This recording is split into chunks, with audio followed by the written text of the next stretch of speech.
Viewers, আজ আমরা কথা বলবো মালায়ালাম ইন্ডাস্ট্রির এক মাস্টারপিস থ্রিলার মুভি নিয়ে। যে মুভিটির ছোট ছোট ক্লিপগুলো ইতিমধ্যে ফেসবুক এবং ইউটিউবে অনেক ভাইরাল। তো হ্যালো অ্যান্ড ওয়েলকাম টু সিনে এক্সপ্লেইন বিডি।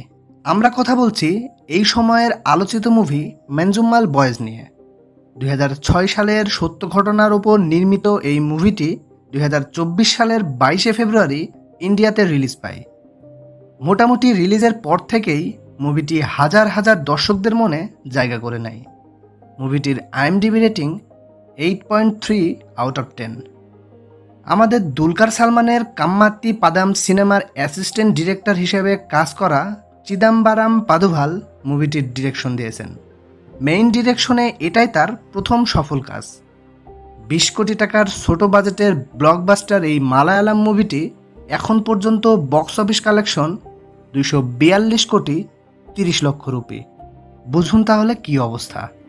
মুভিটিতে কোডাইকানাল সফরের সময় একদল বন্ধুর যন্ত্রণাদায়ক অভিজ্ঞতাকে চিত্রিত করা হয়েছে, যেখানে তারা গুনাকেবের গুহায় একটি ফাটলে পড়ে যাওয়ার পরে তারা একটি সাহসী উদ্ধার অভিযান শুরু করেছিল। তামিলনাড়ু সরকার প্রশংসিত মালায়ালাম ছবি ম্যানজুম্মাল বয়েজ এই বর্ণনায় হস্তক্ষেপ করেছে। চলুন এবার একটু মুভির ভেতর থেকে ঘুরে আসি। কোচির একটি ছোট্ট গ্রাম ম্যানজুম্মাল। সেই গ্রামের কিছু ছেলেরা মানে সব বন্ধুরা একসাথে কোডাইকানাল ঘুরতে যায়। ঘুরতে গিয়ে গুনাকেবের পাহাড়ের একটা বড় ফাটল দিয়ে তাদেরই এক বন্ধু নিচে পড়ে যায়, যে গর্তটি 900 মিটারেরও বেশি থাকে।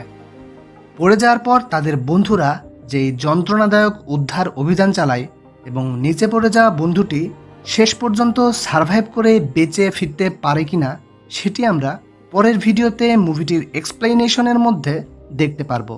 তো এক কথায় চোখের পলক ফেলতে না দেওয়া মুভির মধ্যে এটি একটি।